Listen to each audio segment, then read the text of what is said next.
Thank you for tuning in again. It is Saturday, the 10th of May, 2025. My name is Justin Virly. I'm your host as part of the committee for the Australian Economics Olympiad. Welcome, everybody, to seminar number 3 with the competition just a couple of weeks away. Very excited. Our guest today is Eugenia Marembo. She is a senior policy analyst in New South Wales Treasury. She has over 10 years of experience in government, specializing in program and policy evaluation. She has worked on diverse public policy issues, including the evaluation of Sydney's lockout laws, and contributed to a range of reviews, including in the child protection policy. For the past 4 years, she has worked in the Aboriginal and Torres Strait Islander policy space, and she has contributed to the development of the First Nations Investment Framework, which provides guidance on good practice when working the First Nations people. Thank you very much for joining us, Eugenia. Thank you so much. A pleasure to have you. Thanks for inviting me, Justin. Excited. No worries. Yeah. Wonderful, wonderful. So just as a little bit of a summary or of a recap as to our audience, a thank you to all the students who are joining us live. A quick reminder that if you do have any questions throughout the seminar, you're welcome to fire them through the chat, and we'll do our best to kind of get through them if we do have time towards the end. For everybody who is going to be tuning into the recording on YouTube afterwards, thank you very much. So Eugenia, this is for the Australasian Economics Olympiad, one of the more rigorous Australian economics competitions. And so with that, pretty much our audience is largely going to be year 12, year 11 seniors in high school who, of course, or at least presumably, are very, very keen in economics. Some or perhaps a lot of them might be considering a career in economics. We definitely like to think so, and we hope so. But of course, it is still very early days. They might not have put too much thought into their career pathways, or at the very least, they are highly academic and hardworking, thoughtful students, so they probably have a lot of pathways in front of them. So with that, perhaps we should just get straight into our seminar today. Eugenia, can you just give us a little bit of a background as to your current work and role with New South Wales Treasury, and a little bit of a background how you got here in your economics journey today? Yeah, perfect. Thanks, Justin. And it's such a pleasure to be here. I was quite excited when I saw the email come through. So hopefully I'll have some helpful information to share with your audience as well. In terms of the work that I've been doing currently, I've been working in the First Nations Economic Wellbeing team in Treasury. So essentially a lot of the work that we do is around helping people understand how to work in a culturally sensitive way with First Nations people in New South Wales, and understanding how do we embed First Nations cultures into decision-making processes, and thinking about designing programs that are also considerate of the different ways of knowing, being, and the knowledge that First Nations people have, and doing that in partnership instead of, as government, just going into community with an idea that's already preset. Ideally, what we would like to see is an approach where we're designing with the community at the center and community dictating or determining what success looks like, essentially. How I ended up in economics is pretty interesting. So I decided to study economics in high school because my older brother did a master's in economics, and I found the subject to be very interesting. So I did that for my year 11 and year 12 studies. I really loved the subject and I did really well. So it was one of the subjects that I actually got a band 6 in for my HSC, which was pretty exciting. And then after that, I went on to uni to study a double degree in arts and economics. But unfortunately, I didn't quite understand how different high school economics was to university economics. And also the concept of having core subjects that you need to complete before you actually do the more exciting studies. So I found that I did struggle a little bit when I started and decided to switch halfway. And then I ended up studying a Bachelor of Arts, but still majoring in economics, more the theoretical subjects like political economy, development economics, which I really loved and enjoyed, and more of the theoretical side of things instead of the econometric modeling side of things. Yes, excellent. That is one of the common, very common questions. For some students, it might be a little bit of a concern. For some students, it might actually be something that they're hoping for.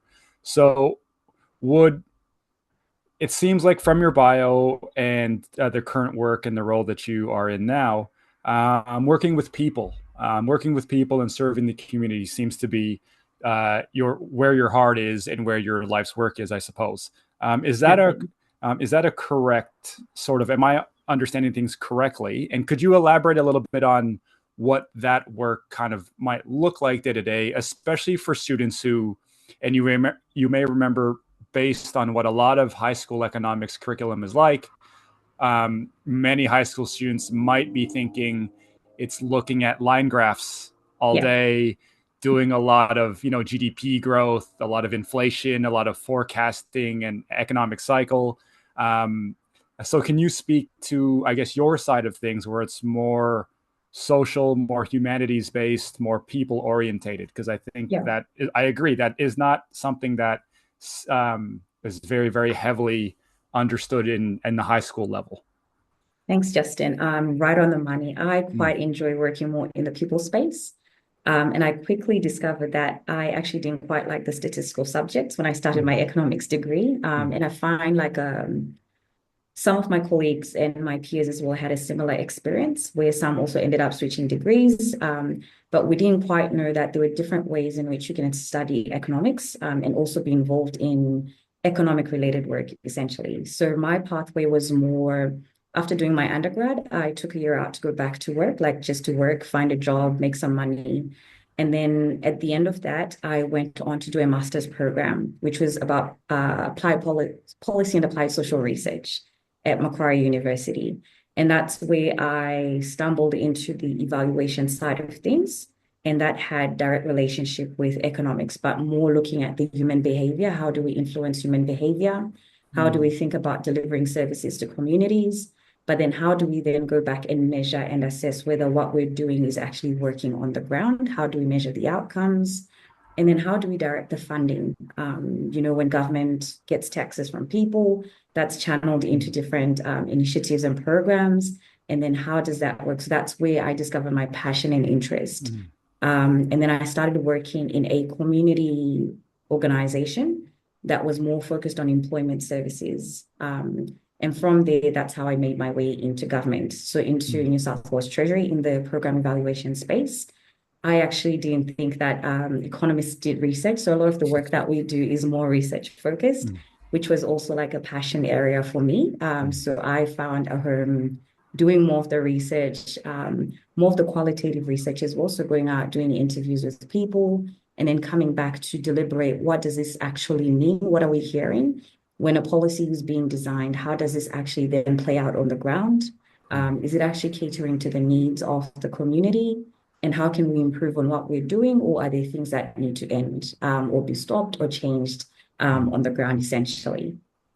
Excellent, fascinating. That is, I do have to say, I think that there is a kinship because that is one of the things that I love most about being a high school economics teacher, is that I love working with the people. I love working with the students and helping them develop and grow and all of that sort of stuff. And so there's this economic side that is almost for students who might be thinking of finance or might be thinking Yep. of investment banking or forecasting, almost akin to physics with a Yep. lot of the maths involved. But my favorite part of economics, and I think a lot of times the most engaging part of economics is when students and adults understand that we are applying these principles and these concepts to real life, to actual real people. It's a social science, it's a humanities subject.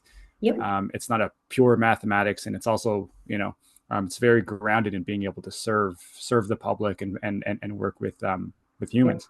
Are you able to elaborate a little bit more on any of the most interesting work or the fulfilling projects or experiences you've been a part of in your career so far? Anything, a specific project that you might be, oh, that felt meaningful to me. That was a fulfilling project. I'm quite proud of that.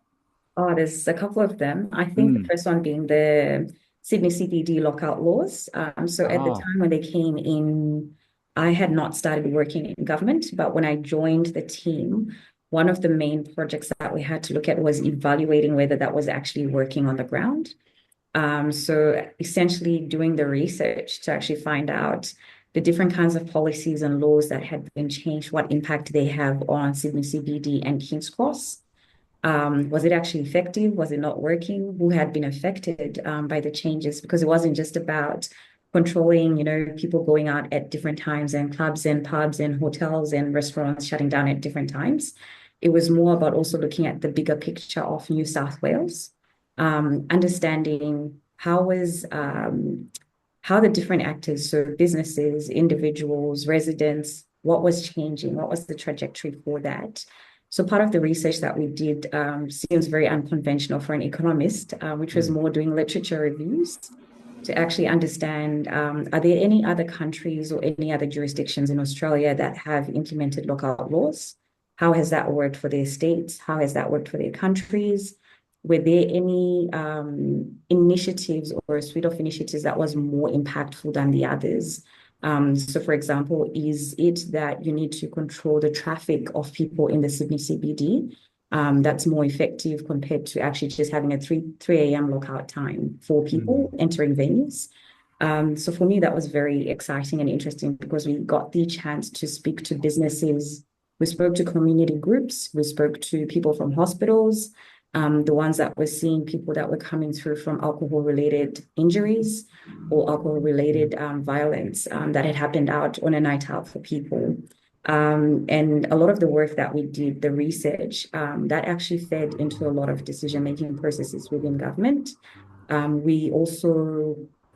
was a commission that was done, which we provided our findings to as well.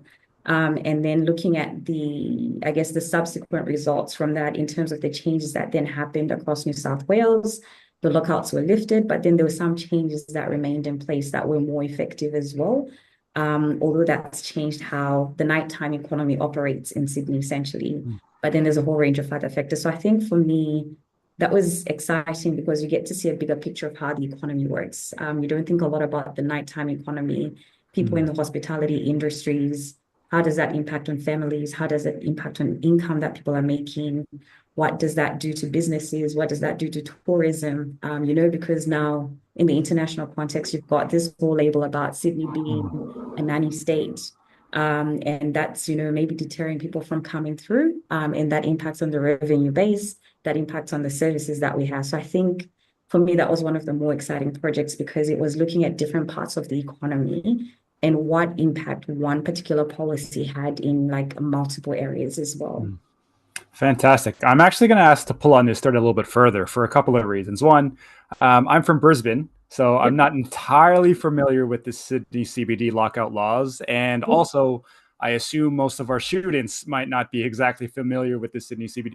So could you sort of answer a couple of questions about this? Because I do find this quite fascinating. I vaguely remember it being a news story in Queensland several years ago.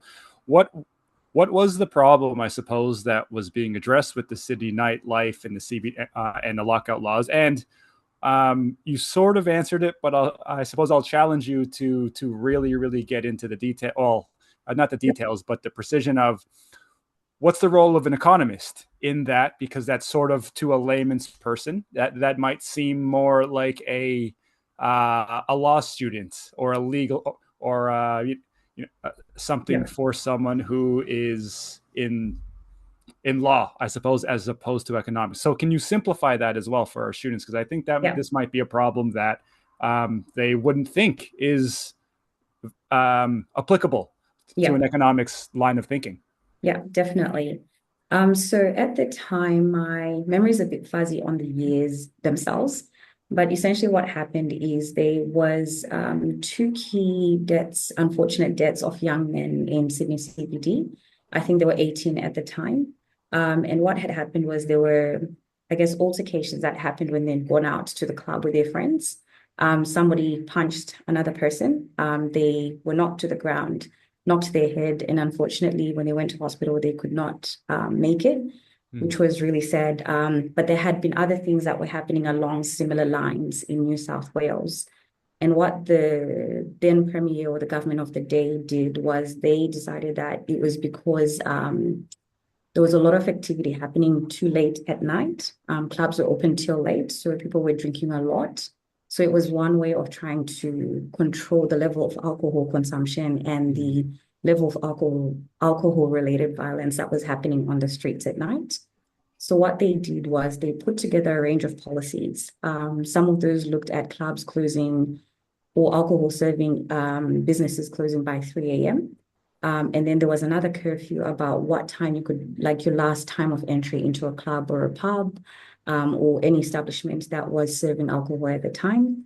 And then there was another range of changes that they put together, like policies on who could be served alcohol, controlling the amount of drinks that you serve to people when you notice that someone has had a little too much to take in. In terms of the role of the economist in this space, there's multiple parts to that. One was forecasting the cost to the health system of alcohol-related violence. So modeling what that actually looked like. When someone is a victim on the street, they will require public services. They will be taken to hospital. When hospitals are attending to one person, that means there's an opportunity cost in that space. You can't attend to another person. And looking at the volume of, I guess, related incidences that related to alcohol and thinking about, well, if these incidences are not happening, how could the hospital services be better used? That also includes ambulance services. That also includes police. So it's like a whole range of services that are being directed to alcohol-related issues on one particular night that could actually be going to critical care for nurses and doctors in the hospital, serving other people with other emergencies as well happening. So that was one part of that. And then understanding what's the cost to the taxpayer in that picture. Apart from the taxpayer, okay, if we put these policies in place, that means we're affecting hospitality workers. That means we're affecting how hotels and establishments operate. That means that their revenue base is going to dip because we've put in these measures that mean that they don't have a lot of the people coming through late at night, which used to be the case. There's another piece to that, trying to focus what impact that has on the broader economy in New South Wales, because that has an impact on tourism. How do you market your state as the best state to come for a late night, economy? When people are jet lagged when they arrive, they want to go for dinner at 2 a.m, but establishments are closing soon. What does that mean? What impact does, the drop in income have on families for those who are working in the hospitality industry? So there are different ways in which an economist would be, I guess, looking at some of these issues and analyzing them around the cost, like, assessing the costs, what are the benefits, and then trying to weigh up, like, what are the choices that we need to make and how do we still try to come to that place where it's a win-win for most of the players that are involved in this policy space as well. That is brilliant. Yeah, those are my favorite type of problems to discuss. The real social that involve a lot of different stakeholders, that a lot of different costs, things that are possibly a little bit easier to quantify, such as healthcare, at the provision of emergency care costs, but also things that are much more difficult to quantify, as in the role of the impacts on hospitality and things like that. Fascinating. Very complicated too. Yes, absolutely. Sometimes, at least the curriculum up here in Queensland focuses a lot on federal government policy. So there is a lot of macroeconomic objectives and things like that. But I love the instances, the small instances. There are plenty of them, but the way that we can look at the firsthand problems that people are sort of facing day to day. It's wonderful. Eugenia, can you sort of describe yourself, a little bit about yourself, sorry, in high school and university? You touched a little bit on when your interest in economics kind of started, being sort of inspired by an older sibling. But what else?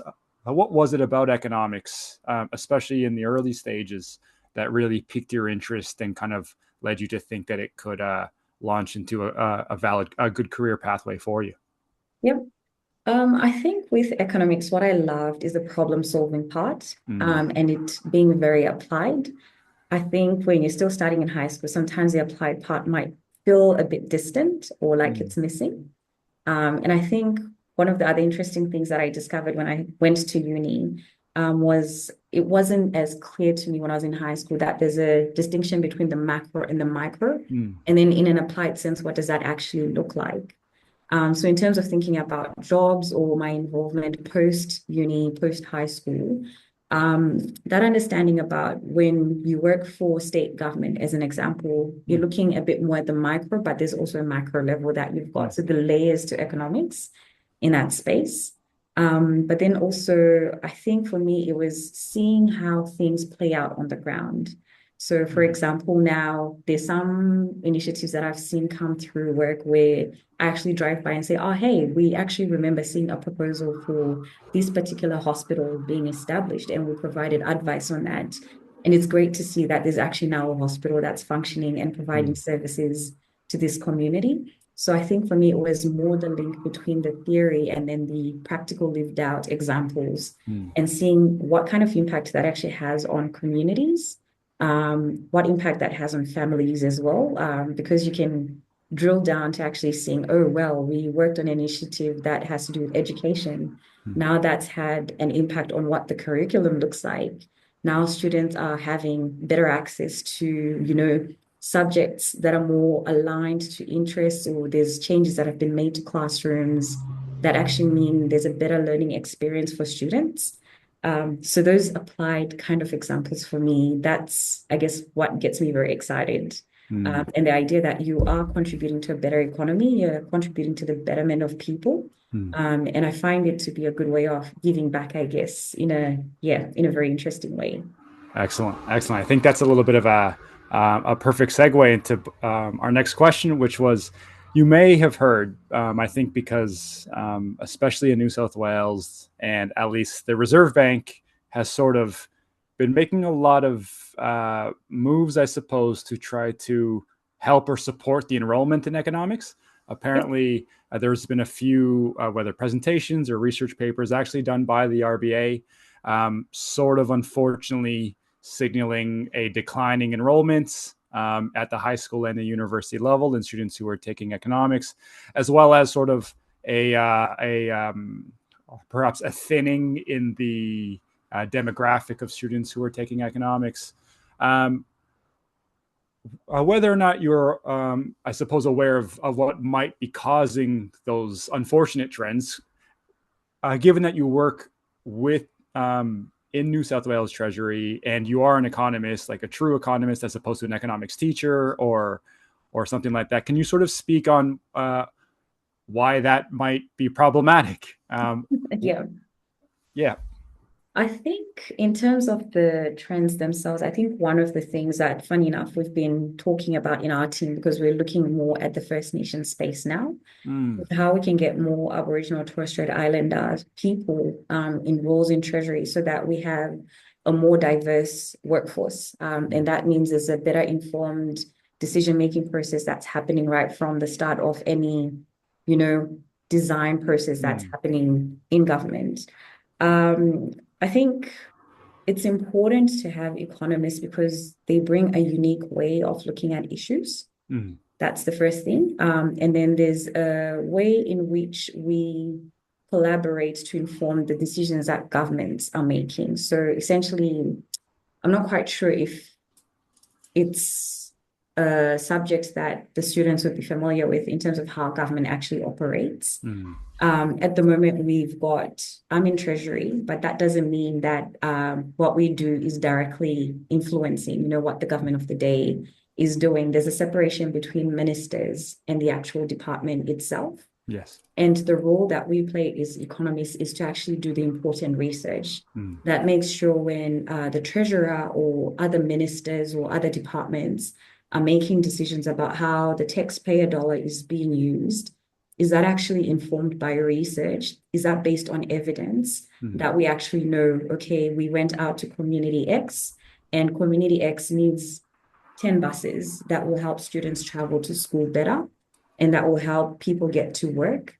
It also helps inform how that money is actually even being distributed across the different departments. So, for example, is there enough money to fund teacher positions in education? Is there enough money to fund hospital services? Is there enough money to fund the transport and the buses that we need on the ground? So it's important to have economic thinking informing a lot of these decisions that are being made. And not just that, but the evidence that's informing a lot of the work that we do looks at the quality of the evidence that's being presented. Are we just looking at someone coming to us and saying, hey, I think we need 10 more buses in the community? Or are we saying, yes, we've heard that there are 10 more buses that are needed in the community, but is that actually true? We're going out to gather the evidence that's needed and then forecasting and doing all the work that's required to then have the numbers that help quantify and the stories that help back those numbers that we are presenting to decision makers. So I think the long way of answering that is that we need economists to help better inform the decisions that are being made by our representatives, our ministers, and the government of the day. But beyond that, when you think about other spheres, like in the business sector, when you think about the community itself, we are living in a time where resources are very scarce for certain things. And it's important to make sure that we are making the most of what we have and maximizing on, the resources that are available to the communities that we're in as well. Excellent. Excellent. So with that, can you explain a little bit about what your current work is? I know that we asked that before, but more in terms of, is there a current project, or do you have several projects, research that you're working on or that you're collecting? Just to give a sense of what your day-to-day is now and what are the current problems of interest that that are being maybe solved, or at least better understood. So at the moment, the major project that we've been working on is the First Nations Investment Framework. So that was published in October late last year. Essentially, this is guidance for all of the government agencies and community to understand how to work better in partnership with government and community. And essentially, the framework, it's got some key chapters on what does it look like to work in partnership? What does it look like to design a program or a policy from a community perspective? And there's a whole range of things that have been provided in this. We're now at the stage where we're looking to actually change and shift the culture across government. And that involves a lot of behavior change as well, right from the top to all of the analysts and from the bottom up as well. So we're trying to essentially change how people work, change how people think, and change how processes that have been in place for a number of years. So Treasury has been around for just over 200 years. So there's a way of thinking and doing that has been the norm, and trying to shift that to integrate how First Nations people approach and understand different aspects of a policy or an initiative. That's what we've been doing at the moment. So what the day-to-day looks like is, of late, a lot of presentations to different forums. So presentations to senior executives across government, presentations to other staff in different agencies, whether it's in education, whether it's in transport, whether it's the Department of Planning and Housing, whether it's our colleagues up in primary industries, it's different departments as well. That also looks a lot like working with community representative organizations. So, for example, in New South Wales, we've got the New South Wales Coalition of Aboriginal Peak Organizations.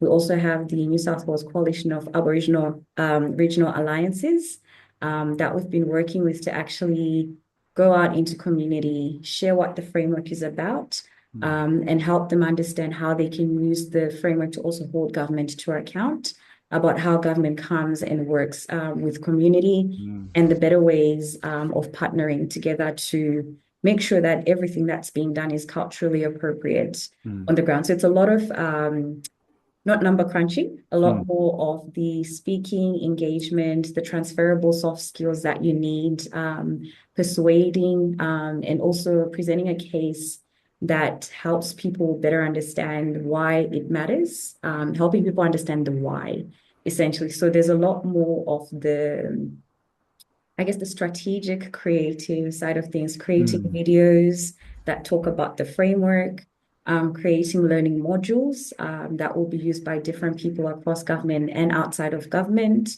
That looks a lot like attending a lot of meetings where we're just listening in on what's happening and giving advice on whether we think that's the right approach or if there's a better way of doing things as well. Excellent, fantastic. This next question is sort of geared exactly to that, because it is a common question again by students, but I think you'll be able to provide a brilliant answer. Is can you speak a little bit about to students who love economics in high school, but they are concerned because maths might not Yep. be their thing. So Yes. how easy is it to find a home in economics and find a life within economics in the field Yep. if maths is not your thing? Oh, that's a pretty good question because I'm one of those people that pretty much, I think after high school, found that math was not really something that I enjoyed. And I mentioned statistics as well. I struggled with statistics when I started university. So there is a home for you in economics. It's actually quite very broad. I think we look at it more from the number crunching side, but there's a qualitative aspect of economics that you can think about in different ways. Like, so if you study things like social sciences in university, that's one other avenue that can lead you back into the field of economics or go straight into economics. I ended up doing a Bachelor of Arts. And within that Bachelor of Arts course, there were options for me to pick the subjects where I would write more of the essays rather than doing the number crunching. So in terms of the assessments that we had, I found that I used to panic a lot when it was exam time. This was now in uni, and one of the pieces of advice that I received was, why don't you pick electives that are still in the economics field, but in terms of how those are assessed, you get the essays, which is where my strength was. And that's what I ended up doing. So there's so many options for you to actually be an economist and work in the field of economics. What that looks like is very different, whether you're working in local government, so in councils, and helping inform how councils are delivering services to communities, whether you choose to work in state government, whether you choose to work in federal government, there's more policy related roles, which is a lot of the interaction that we have, where we're doing more of the research and not the number crunching. And what you'll find very quickly is what you learn in uni. It's mostly the soft skills and the transferable skills that you have when you go into the workplace. So there's a lot of options, not just in government as well, but even in the private sector, in the community services sector as well. So there's different ways to do it. One key piece of advice I would give is it's important to have mentors. If you do have people that you know who are working in the field, or if it's speaking to your career advisor to connect you with some people that they might know that are working in the space, that would give you a better indication of what's actually happening on the ground. Sometimes it's also about marrying your passion with what's actually happening on the ground as well. So economics is not just purely number crunching. There's so many other ways of thinking about how we distribute resources, how we make decisions, how the key people like ministers, advisors, how are we influencing policy, even if you're not in government, it could be through advocacy. That's one way of thinking economically as well. So it's not just about, I guess, having the title economist. And just as a quick story, funny enough, we had a information session at work where they asked us to pick what we wanted our signature badge to be like when you send emails. Do you want to be identified as an economist or do you want to be an analyst? That was the option that we had. And there was a big conversation about, am I an analyst or an economist? Like, what is it? And I ended up going with analyst because I thought that was more aligned to what I see myself as. But a lot of the work that we're doing is economics, but it's just more the title. Sometimes that can be petrifying. And you think numbers, maths, all of these things, but there's definitely a broad range of options that are available as well. Brilliant. Excellent. Would you be able to, we can feel how passionate you are, especially in helping people and solving problems. And it's funny because for anybody that's out there that has attended all of these or has watched all of these, you might remember 2 weeks ago, we spoke to Samuel Brew, who's currently in uni at UNSW, and he's economics and maths. And so he obviously was very maths orientated. He spoke a lot about computer science and building apps, but akin to you, Eugenia, he was doing those things and speaking that language of statistics and mathematics and regression models and standard deviations and all of those sorts of things, but also to help people to solve the most complex social problems. And I find that I iterate that all to the students, and I kind of pause this interview a little bit just to make that a point to anybody who's out there. That's what economics is about. It's about wanting to solve the most complex problems that involve people. So I suppose, speaking of which, almost with your, I guess, direct work aside, is there anything that's happening in the economy, whether it's at a local or, of course, a global level, because there's no shortage of economic news? This is, at least in my 15 year career as a teacher, this has been the year that I've had more of my colleagues who don't teach economics just asking me to explain things to them Yeah. than ever before. So is there anything that you've experienced or that you've been reading purely for interest's sake that is not involved in your day-to-day work, but it is still just akin to your love of economics? Yeah. I think for me, the most recent passion and interest is in AI. Yeah. Yeah, so that's something that I've just started doing my own personal research, like understanding what are the different models? Is it just ChatGPT? What else is out there? How do you make better use of it? But more interesting, like the ethical questions around the use of AI, and how that's going to impact on a lot of the jobs that are out there in the marketplace. How that's going to impact on questions about privacy when it comes to the information that you're inputting into these models, where you're not quite sure who actually hosts the data. So that's one thing that I've just out of curiosity and out of great interest.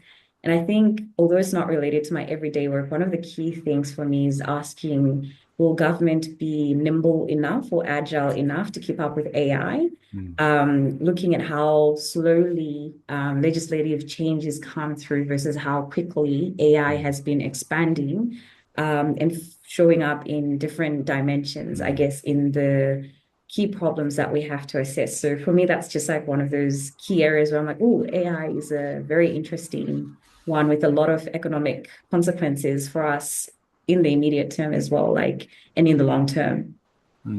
Excellent. Yes, especially in the education space, there's a lot of ethical questions, a lot of just philosophical questions around not how useful is it, but what is it useful for?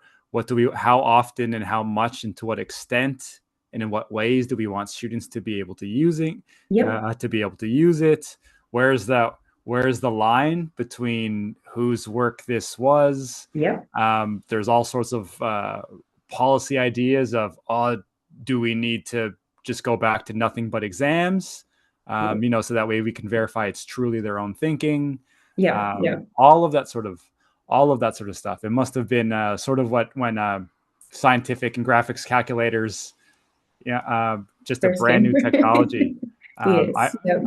I remember when I was in high school, there was this period. I distinctly remember, for me, I think it was year 11, when the students knew what Wikipedia was, but I don't think the teachers knew what it was yet. So we were referencing it in all of we were talking about it openly.